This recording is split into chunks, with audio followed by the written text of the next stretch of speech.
and welcome into Poke the Bear episode 69. Connor, today is the 69th episode of Poke the Bear. Nice, Evan. That's it, just nice. There's no Bruin who's ever worn number 69. Wonder why. Not at one. I'm surprised no one has. I mean, come on, someone along the way had to be like, it'd be really funny if I was number 69. I feel like the equipment staff is like, no, we're not doing this. You have to wait until 2037 when more numbers are being taken and more numbers are retired. They're gonna do that. So only rookie. That should be a thing. Only rookies get number yes. 69. It's like a big rookie number that you gotta skate out there first lap around and you gotta be number 69. So yes, I was 66 for football, which is close. Ooh, I didn't know you played football. Yeah, unfortunately, not that good. What position were you? I was lineman. And considering, as you see me in person, I'm not that large, was an indictment on my abilities. So, wait, in high school? Yes. Oh wow, I didn't know that. I was hurt quite a bit through all of it. I was very fragile. I was on. They could have LTIR'd me, but they would have brought me back for the playoffs, and it would have made no difference. Like, oh, he's back. Oh, okay. All right. So no Nikita Kucherov situation. No, far from it. Interesting though. That's funny. I never knew that. But a lot of people say, I've seen you in person. To most people, we are the same person. So I guess maybe we're putting on an act like this. So it's quite an impressive display of CGI if we've been able to pull it off for this long. So even if that was the case, people should be more impressed than anything that we've managed to pull it off. It's like The Prestige, that movie before. It's more impressive than anything at this point.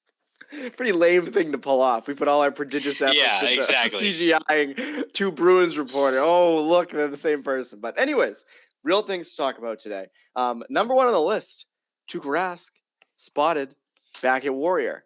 He's back, guys. He's back. Not technically, but, he's there skating. And what I would say to most people is, why are you surprised? Know what? You should not be surprised to see Tuukka Rask at Warrior right now. That is not surprising at all. What will be surprising is whatever decision they make 2 months from now. Yeah, it's kind of like this was inevitable. I think maybe it's caught people off guard, the fact that, the discourse is starting in November. It's like when people gear up for the holiday season and all of a sudden the Christmas ads drop November 1st. You're like, Jesus, it's right around the corner. I feel like it's like that. People thought Rask, discourse is going to pick up in December, what have you. No, it's right here. He's already back on the ice. He's already practicing. And it's a very real scenario the Bruins are going to have to face within the next, is it going to be a couple of weeks? Is it going to be 2 months from now? I have to imagine that it's not like you're going to wait till he's fully healthy and then assess from there. You have to see how, kind of monitor his situation and what comes of it. And we'll see. It's tough to make any sweeping declarations about, both Swayman and Ullmark at this point. I think they've both been all right, solid. Few issues throughout all these games still. I don't think Ullmark's the guy you hold responsible for that game against the Maple Leafs on Saturday, but still you'd like to see more consistent, stretch for both those guys. We want them each to get on a roll, right? It's so tough to kind of gauge those two goalies over the span of what's been just 10 games, not only because of the stop and go schedule, but there really hasn't felt like there's been a set groove yet for the team. Look at Swayman, for example. You get a bad game against Philly, really bounces back, but had a few tough goals against on Tuesday. So it's tough to kind of build any rhythm out of what you're seeing from those guys. So it's tough to make a statement yet on whether or not they desperately need Rask. But again, we get to the point where we're a few weeks out from his potential return, and the Bruins have a decision to make. Is it worth adding another guy into the mix? It's not I don't think they're going to be sending Swayman down. And you're not going to, I think people have mentioned, could they move Ullmark? But he's got a no movement clause, right? It's also just the optics of that are very bad, right? If you're all right, we're signed you, welcome aboard. All right, Braz is back, you're gone. Have fun in Arizona for some defenseman. Right, exactly. So it's still a tough. You try to read the tea leaves. You try to sort out what the game plan is going to be. It's tough to really map it out yet. Not only from the fact that it's a complicated situation in its own right, but also it's tough to really have a full what would you grade like the goalies so far? Because I feel like it's tough to like make any early opinions about these guys when they haven't really settled into a groove yet. B minuses. That's what it's been. I mean, it's been average, and it's not. And so here's one thing I think we both said this over the offseason when talking about this, because again, we kept saying the same thing. You don't know until we get there. The worst case scenario was that they're both average, right? That was the thing. And here I have the numbers in front of them. Both have 5 games played. They're both 3-2. Swayman's save percentage is .906. Ullmark's is .918. Goals against average, Swayman 222, 259 for Ullmark. So it's 1 versus 1, not too far off. Goals saved above average for Swayman is minus 0.8. Ullmark is plus 0.8. So there's no clear-cut guy. Yeah. I think Ullmark's gotten more shots, and Swayman has has let in less goals. That's what it's been. And there's no clear-cut favorite out of that. There hasn't been. I mean, they've split time completely evenly. So to me, it's been average. And the numbers are both average. So there's no easy decision. That's what makes this so hard. So I don't know. Like, sending Swayman down is tough for the confidence. I mean, that's not good. And he hasn't. I mean, if Rask wasn't in the picture, I think we would be sitting here going, "Your goaltending situation's fine. It's good. Not great, but good." Yeah, there's far more pressing issues. There's way more pressing issues, and we've talked about it at length. Defense. So, and also to think that these guys are doing this behind this defense is also pretty good. So, I don't know. To me, it's been average. I think Rask helps, but I just don't know what you do. Yeah. How do you make it all fit? I think if it is going to work, and let's say they go that route, it's going to be incumbent, I think, on Rask to kind of map out those parameters. Because I feel like Rask is also the guy that he wants to come back. He's stated multiple times he wants to be with the Bruins. I don't see him being a guy who comes back and kicks the door and this is my spot again. It's like Jay Leno with the Tonight Show. Yeah, exactly. I feel just the way Rask is wired.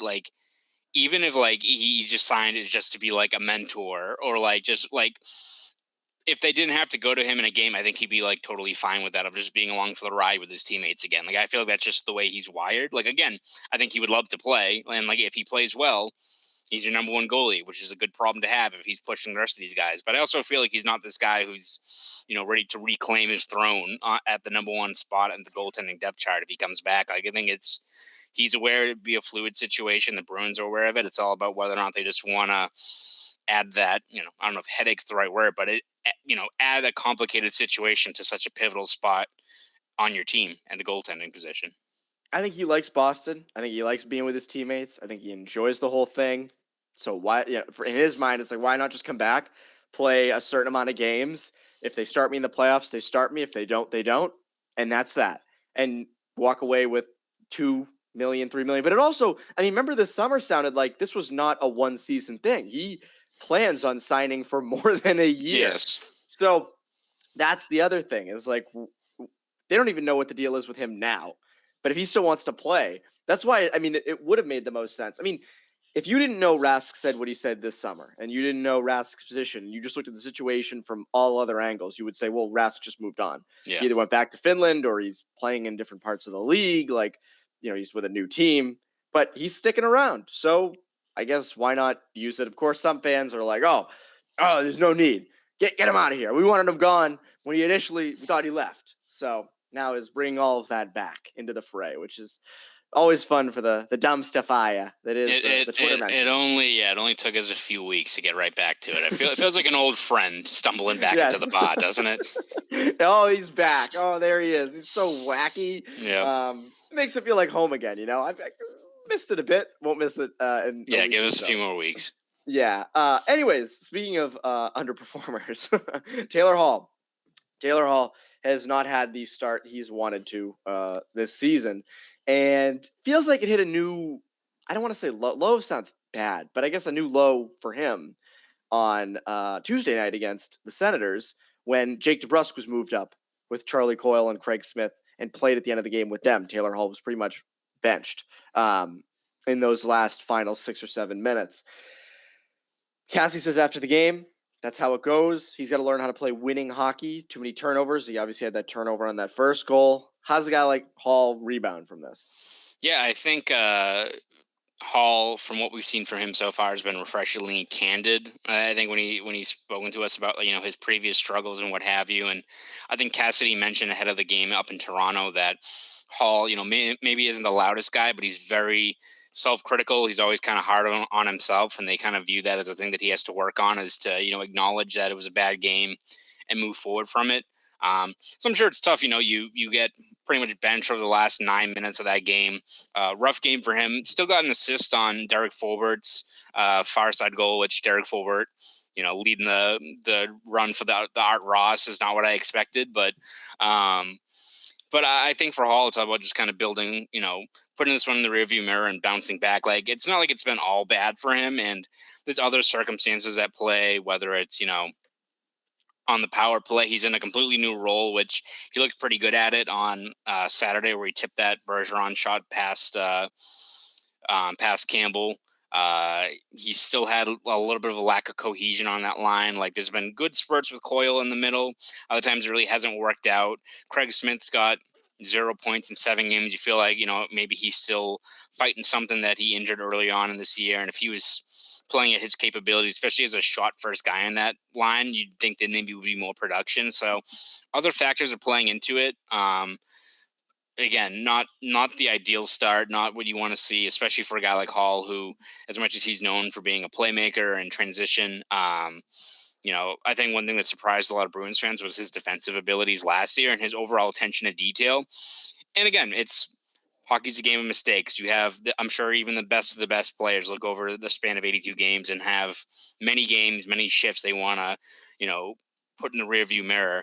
It's all about for Hall, just how he builds off of it and moves forward. Because it's not like all of a sudden now I think he's going to get benched and put in a bottom 6 spot. It's all about just bouncing back from it, and just doing kind of the little things, playing winning hockey is what Bruce Cassidy mentioned after the game on Tuesday. And it's just about that, like, attention to detail. You can't be sending a feed, right onto Brady Tkachuk's stick like you did in that start of that game. And especially, moving forward. I mean, you're playing Connor McDavid and the Oilers on Thursday. Like, if any miscues like that, they're going to bury you in a hurry. So better to learn that lesson now, especially in a game against Ottawa in November, than later on in the season or against a team that can pile on points in a hurry. Oh, yeah. No, and I don't think it's all, code red with a guy like Taylor Hall. But as you said, like, at some point, those turnovers kind of have to go. You can't keep doing that stuff. But it's so funny to me with that second line, because I thought they played fairly well this year. I mean, they have a lot of good shifts. Obviously, Smith hasn't been there for the whole time because of injury, but they had some solid shifts that led to the Forbert goal. That was, a good shift out of them. But it's so funny to me because with the way Hall is playing, he still has 4 or 5 on 5 points. But with the way he's been playing, alongside Smith, who has 0 points, a person would say, "Damn, Charlie Coyle must not be doing anything." And the reality is, Coyle's been kind of the heartbeat of that line. And it's funny to see because we thought, it's only 10 games, but we thought, it's going to be Taylor Hall driving that line. And it still could be. But Coyle's been kind of the guy for that line thus far. And I think that's been a really interesting sort of development. That's something good for him because, we had our questions about him. Is he still your long-term second line center? I don't know. It's only been 10 games, really. But from what we've seen, he's been good. And that's all you need if you're the Bruins. You don't need, as we've said a billion times, you don't need a 70-point guy in that spot. You just need someone consistent. And that's what Coyle's been. So I expect that second line to turn around. I expect things to sort of come to fruition for them, especially for a guy like Taylor Hall. He's too good not to come out of it, And he's still putting up points. So at some point, hopefully those defensive miscues go away. High expectations are running throughout the Bruins. And next up on the list for high expectations is Nick Foligno. Nick Foligno is coming back. He will be back in the lineup on Thursday against the Oilers. How fun is that? You come back, you face Connor McDavid. That's a nice little... It's not the easiest way to kind of wade back into the shaking the rust off and getting caught up to speed against a guy like McDavid, who, as we said, can make you look really dumb really quick and multiple times during a game. And Cassidy even said, I think it was Tuesday, said like, what would happen if the Bruins, if you guys came up a goal like the one McDavid scored against the Rangers a week ago, and he's like, nothing. Like, just that they know, that can't happen. And Cassidy kind of mentioned it again on Wednesday about like, all right, like let's say that he scores a goal against you guys, like in video review the next day. Is there any like lesson you give to those guys? And he's like, no, you just tip your cap. Like, what are you supposed to do there? Like, I mean, that's just how good he is. So yeah, not the best way to have Foligno get back in the lineup.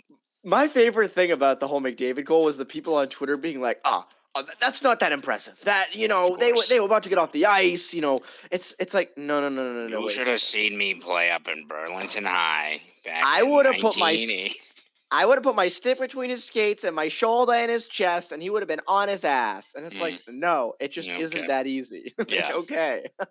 Like, it is wild to me with McDavid. We can do this now. It's one of those things where like people like, shit talk Brian Scalabrine thinking he's like a scrub. And it's like he's still a pro NBA player. And it's not even like that, because like this is like saying that to like LeBron James or someone like that. Like Connor McDavid is far and away the best player in the league. Like, just, you don't have to like pitch this battle how you would defend Connor McDavid. Just take the L, as many pro athletes have done going up against him for years now.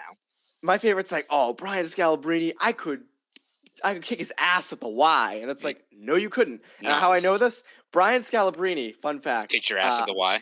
I wish. That'd be hilarious. Anyone could kick my ass at basketball. I'll play with my friends at street ball, like a field near us, and I just get killed. Like I'm not meant for basketball. That's okay. But I believe, I don't know if he still does, but for a while, Brian Scalabrine was at the Lifetime in Framingham, and he used to play in like a league there and dominate. Wasn't even close. Obviously, he was in the NBA. But it's funny though, McDavid, like how much better he is than everybody. Like, it's not even close. There's nobody like him. Nobody. It honestly is like Gretzky in the 80s. It's like Bobby Orr in the 70s, which, speaking of things people always say, oh, Bobby Orr, or like, Gretzky, those guys played against scrubs. And it's like, no, actually, that's not fully the case. They're pretty damn good. They were pretty damn good. But McDavid is just obviously on a different level, different planet. Probably the greatest player ever, skill-wise at least. I mean, points-wise, he won't beat Gretzky's point record. But Don Luszczyszyn was writing, I read this morning, that McDavid projects to go, if everything goes right, games, no injuries, points stay the same, he's on pace to break 2,000 points, which is nuts. That is pretty damn wild. And I swear, if he's not in the, and people always say, and I'm kind of rambling here, but it's always annoying. People are like, but he has no cups. And it's like, isn't he 24? Yeah. Also, have you seen the team they've saddled around him? Yes. They're 9-2, and a lot of it is because of legit 2 or 3 guys. So it's so funny to me how people try to make those excuses. But back to Nick Foligno. After Connor McDavid in the league, then there's Nick Foligno. That's how it works. He's back, and Cassidy even mentioned with Foligno after Tuesday's game that Foligno's a guy who, when it comes to those full 60s, those fun full 60-minute games, Foligno's a big energy guy. You think he does that? Yeah, and, Cassidy kind of expanded on it on Wednesday, too, talking about how much they really value him. It makes you think that I wonder if Cassidy had any influence at all about wanting to sign him in the offseason, because he talked about just his impact. He just loves candy corn. That might be it. That might be the real, the crux of it. But he talked quite a bit about, Foligno, his impact in the room already, especially in a room that already has been entrenched by multiple veteran guys who've been here for a long time. But especially on the ice, the passion he brings. Again, he may not be a guy, especially now at this stage of his career, that he's going to fill up the stat sheet. But, it's one of those, guys whose impact you can't really measure, and there's no passion per 60 or or anything like grit that. Per 60. Yeah, grit. Yeah, you can't do those, but I think it does have a sizable impact. I mean, even look at how much the Bruins played. I don't know. I forgot what the final record was, but they had a crazy record when Kevin Miller played. Sometimes just having these kind of guys that provide a shot in the arm that are very vocal can make a big difference. I think you saw that. When the temperature kind of rose in that game against the on Tuesday, that was one where the Bruins kind of responded, and it was good to see. And Cassidy thinks, a guy like Foligno can add to that as well. And he even mentioned, we'll see how the lines kind of map out this morning before they announce them against Edmonton. But Cassidy said they haven't ruled out potentially putting Foligno with Coyle and Hall and seeing if maybe that provides like a spark to those two guys. And, he mentions, listen, these Taylor Hall and Charlie Coyle, very skilled players, but they're also not the most vocal guys out there. Adding maybe a guy like Foligno to the mix is what gets them going, gets, them starting to play a more simplified game, and, the points will follow. So, I think, the reason why they sign a guy like Nick Foligno, it's not all about just the standard production, even though you hope he's able to stay healthy and add some scoring touch to the bottom six. But I think his value elsewhere is really appreciated. And it's not just, I think when you sign a guy like David Backes, right, a lot of that was also you're in a bit of a bridge transition with that team at that point. You need more of a veteran voice. I think Foligno's just a guy that perfectly complements and adds that more of a spark that I think they really kind of need to fuel the rest of this team, because I think as you saw, late in that game against Ottawa when things started picking up, you saw more guys, maybe not buying in is the right word, but more guys kind of pulling on the same rope, which was what you need over a full 60-minute effort. Yeah, and Foligno's a guy that helps with that. I think that's why he's so valuable to this lineup. The Kevin Miller comparison is a good one, because that is kind of a similar. I think Nick Foligno does more for you than Kevin Miller did for you, at least on the ice. But Miller brought that same kind of impact. They loved playing for Kevin Miller. That was like a big thing for them. So could be the same thing for Foligno. Fourth line player Trent Frederic, injured. He got hurt. He got his bell rung. That was a big hit. That was a massive hit. Not a great feed from McAvoy too. No, that was a hospital pass. That was a good old buddy pass. But anyways, he is out, upper body injury. What was Cassidy's? Did Cassidy go into specifics on it Wednesday morning? Just that he's already been ruled out for Thursday, which far from surprise when you look at just the way that played out. I mean, it was woozy just as soon as he got off the ice. But it's a tough break for Frederic too, because I honestly thought that the fourth line and him especially were pretty effective in that game over their limited time together. And again, we've talked about it before with Frederic. It's not all about, punching Brady Tkachuk in the face or something like that. Like he had that, I think he dropped Bandstrom, I want to say, in the corner. He had a good physical hit there. Was getting, when stuff was after the whistle was mixing it up a little bit, was, hovering around the front of the net where Murray was. And I think when you've got other guys like Lazar, who I think Lazar's been one of the more pleasant surprises so far this year. I think he was good on the third line, and he was really, really good moving his feet, being effective on the fourth line as well. That, if Frederic can play complementary hockey to what guys like Lazar and Nosek can bring, and just be physical, not punch a dude in the face, but, mix it up after the play and irritate the opponent. That's going to be the keys to him, not only settling into role, but, hopefully building off of it going forward. So really tough break for him in that he's going to be out for Thursday, and we'll see how long it is moving forward. But still, I think some positives you can draw from that fourth line with whether it be Lazar or Nosek. I think those guys seem to be settling in pretty well. It's all about now kind of whether it's looking at a guy like Anton Bleed, who might be the first guy up, or Oscar Steen, who Steen's been killing it. He's been crushing it down in Providence. Cassidy more or less mentioned, I think that I imagine it'll be Bleed gets the first look there, just because it's a easy switcheroo. He's healthy now, physical. You know what you get from Anton Bleed at the very least, so we'll see going forward what the next step is. But tough break for Frederic, though, because I really thought he put together a pretty strong effort before he went down. Yeah, it's funny, in that game against the Senators on Tuesday, in that terrible first period, I thought the fourth line was the only line that was doing anything. That was good. So tough break for Frederic, but we'll end on a high note. Bruce Cassidy gets to 200 wins, only the sixth coach in club history to do that. It's pretty good. 200 wins in, is this his sixth season or seventh? Sixth season. That's pretty good. That's pretty good. Pretty good. Have you watched the new season of Curb at all, or no? I have not watched the new season yet. How is it? It's great. It's good. It is. Some people are saying that it has similar-ish storylines to the past. I don't think that's true. I find it hilarious. I think Curb is always funny. Yes. It always takes a little while to watch it because it's so cringy with some of the situations. But no, this season's funny. I think this season might be better than the last. I don't know. I enjoy this season. I think the storyline's pretty funny. So go watch that. Not a sponsor either. Not a sponsor. No. So, but it'd be wild. It'd be wild if Curb Your Enthusiasm, if HBO sponsored us. That'd be awesome. I've been code Larry to get. But anyways, yes, Bruce Cassidy gets 200 wins. Just keeps on going. I remember once he said, someone, because there was well, it's even still now, but I remember at the beginning, those first couple of years, every lineup move he made worked. Not everyone, but the players responded really well to different lineup moves. I remember someone asked, how do you get them to do that? He was like, well, a new coach, all this stuff, but I know that when they stop responding to me, I won't be the coach here anymore. And I was like, well, that's a valid point. That's a very valid point. So kudos to him for 200 wins. Connor, before we go, what can the people look forward to over at Boston Sports Journal? Yeah, we have a few fun features dropping pretty soon. I think by time this drops, we'll have one on Jake DeBrusk talking about a unique warm-up tradition that has been brewing this year with him and a few fans. So that one was fun to talk to Jake about.